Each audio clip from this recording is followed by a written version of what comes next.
Hey guys, this is Al from ZZP. Just wanted to drop in here and give you guys some background info on the car we have on the dyno here.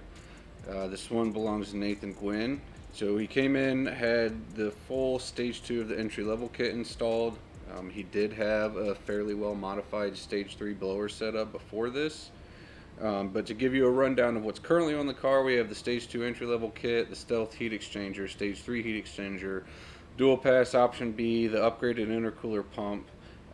He also decided to do stage 2 turbo cams with springs and retainers, neutral balance shaft, ATI, basically everything you need to try to optimize this setup. Based on the condition of the car, we kind of expected, since he's limited to 93, and another important thing to note here is that we are in the middle of winter here in the Midwest, and our fuel quality goes down in the wintertime. So knowing that this car was on the way with winter 93 in it, and he was probably going to have to fill up at some random station on the way, I was kind of expecting this car to fall somewhere in like the low to mid 300s range. So we'll see what we can get out of it.